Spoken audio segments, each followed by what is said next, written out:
With the introduction of Necropolis and this rough league start where players are dying left, right and hardcore, this strategy is going to be something that you guys will get the currency to start investing into your character more and to get past these small road bumps. You can do this on any map, but investments will be better in red maps. This is a strat designed to help those struggling to get a few divines this league without too much difficulty. We'll be farming Blight and Harvest in our maps. Harvest is a given as we get so much of juice that sells well, and with Blight we'll be farming gold and silver oils. To get the oils, we do get a lot from opening chests, but a majority will be coming from the use of oil extractors. Oil extractors drop from Blight as well, and they are used to extract oil with jewellery that has anoints, and the anointed jewellery drop when we complete a Blight with the Atlas node, which I will talk about in the Atlas tree section. Anointed jewellery uses a variety of different oils, but the ones we are looking to find are the anoints with silver or gold oils in them. If the anoint doesn't have silver or gold, then I would just sell it and draw it out. And to check that anoints have silver or gold in them, we can use Awakened POE Trade, which is a third-party software to check at the top to see what oils are used. And for console players, it's a bit annoying, but the best way is to search the wiki for the anoint and check that way. Using an oil extractor is very RNG. For example, if the anoint has 2 oils, it's a 50% chance to get one of them. If there is 3 oils, then it will be a 33.3% chance to get one of the 3 oils. For example, if we have gold, silver and green oil, we have a 33.3% chance to get gold. It will always give us an oil, but it will delete the item. Now, to use the oil extractor, all you need to do is right click the oil extractor and left click the jewellery with the anoint you want to get an oil with, and when we use the oil extractor, it will delete the item and replace it with an oil. With harvest, we'll be aiming to get the yellow ones most, as they'll sell the best. For the investments, since the strategy revolves around players who don't have that much to invest anyway, I've kept it to the minimum of 1 scarab, and this 1 scarab is the Blight Scarab of Oils. At the moment it's 2 chaos, but what this does is oils that are dropped in a Blight map are 1 tier higher. So if it drops opalescent, it will be silver, or if it drops silver, it will be gold. And that is literally all we are investing at the moment for this low budget strategy. Now for our Atlas tree. So the first thing I want to show you guys is your first 80 points. So you want to path here and grab these nodes. These nodes are very helpful, especially these 2 here, 20% reduced cost of building and upgrading towers. You do want to grab this as well, so monsters have 25% less health. Grabbing Shaping of the Skies just help with that map sustain. We want to grab this Cryptic Gateway as well. This allows us to put a point into here and then get this point as well. You then want to grab all these nodes. Your Blight chests are lucky. You want to grab this for more Blight chance. This makes it, or helps us get 100% Blight chance. And then we grab Sturdy Construction.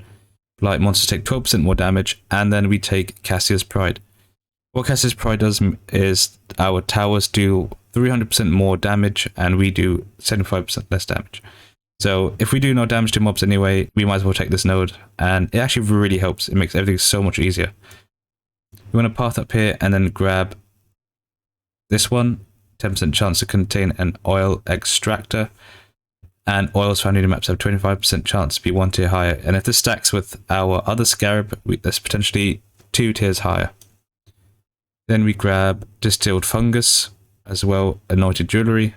Blight bosses in your maps drop an additional anointed jewellery.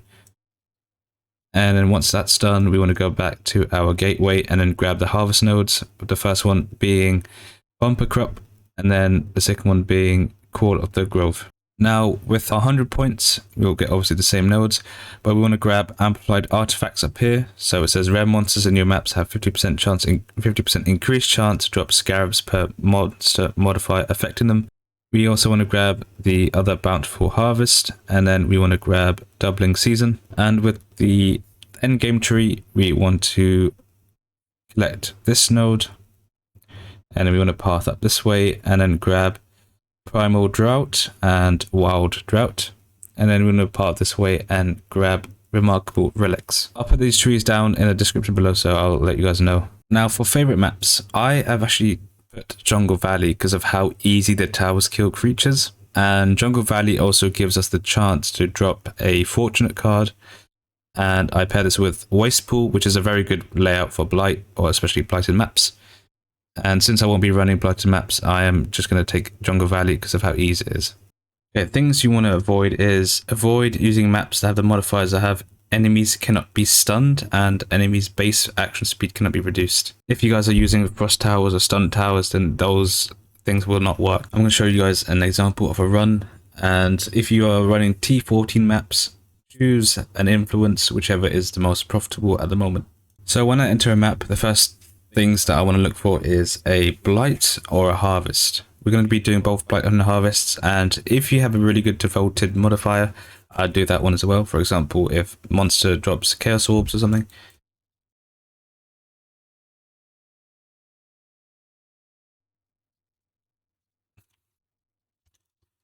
So we are looking for that Cassia, and we found Cassia, and I just want to quickly kill these mobs before I get swarmed.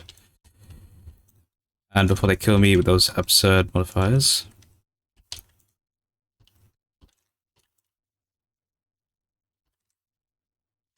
Oh.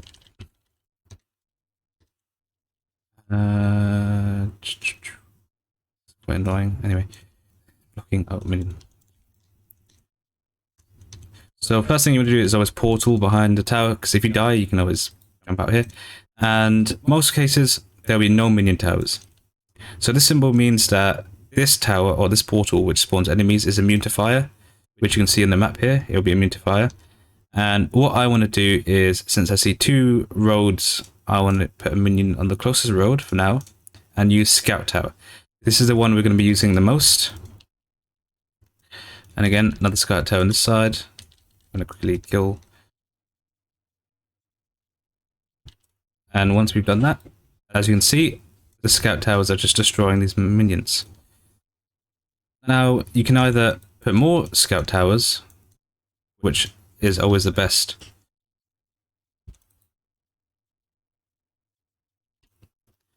And that way, none of the enemies can get close to you. Now, what happens if one of the towers is immune to minions? So let's say this tower, these two towers are immune to minions. What you want to do is just build some lightning and stun towers. Always choose arc. Choose arc, and do not upgrade this one. Just leave it to level 3, and that should kill the minion tower. So that way you can put the other minion towers on the non-immune towers. Okay, and now for the loot. This blue one, Divine Judgment, we use that to check. Firstly, we collect our loot. Lots of nice scarabs. And then we pick up the Anointed Jewelry. Now, if you POE trade, Awaken POE trade, you can then do Control D. And I'm looking here and I see that none of them are gold or silver, so I just throw them out. And for the loot wise, obviously maps. The most important thing for loots is these blight sites, as they're the ones that drop the maps and obviously the oils as well, like I got here. Now I just want to finish this map by looking for the harvest. My build really isn't that strong, it's quite weak, so it kind of shows that even with a crap build like mine, you can get a lot of rewards.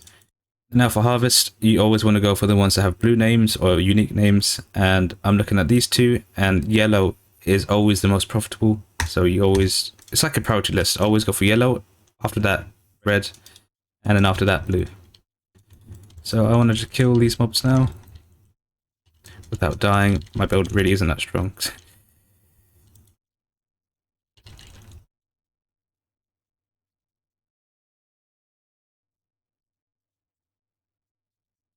Was one there.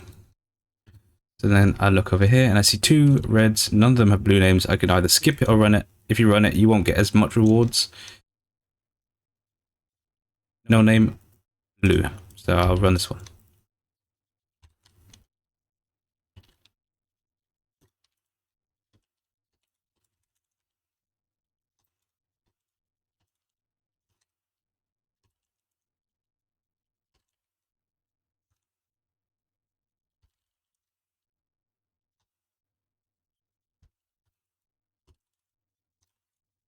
Health low, low. and there's no other harvests. From this one map in Harvest, I've made 10 chaos from these 2 juices, and with the Blighted T14 map, that's another 7 chaos. So it really adds up, and it's a really great way of making money.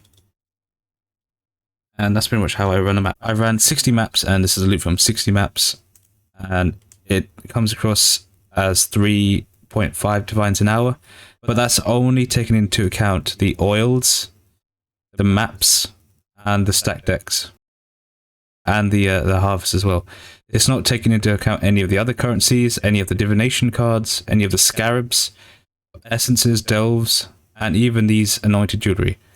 Now I want to talk to you guys about anointed jewelry, and we're going to use our best friend oil extract here. So most of these are gold with another crap one, so it's like a really fun RNG kind of thing. So these are silver, these are gold. Let's see how many golds I get. That's 1 gold, 2 gold, 3. That's a rip. 4 gold. Another rip. Oh, same color. 5. And a silver. 5 gold, 1 silver. I only have 2, so I'm gonna have to rip one of these. Oh, there's another gold here as well. And there. 6 gold, 2 silver. Now I have not added this to the spreadsheet. Excluding these and the jewelry, it's still 3.5 divs an hour, excluding the scarabs and everything else. Now the best way to sell these is to go to the bulk item exchange from POE trade, and if you're selling silver or gold, you can tap both of them. Say items I have silver and gold, and I want to get a divine for it. Then you want to search it, and it will show all the people selling it. For example, this guy wants to give you 2 divines for 7 golden oil, which is actually not that bad, or 1 divine for 5. That's how you sell it.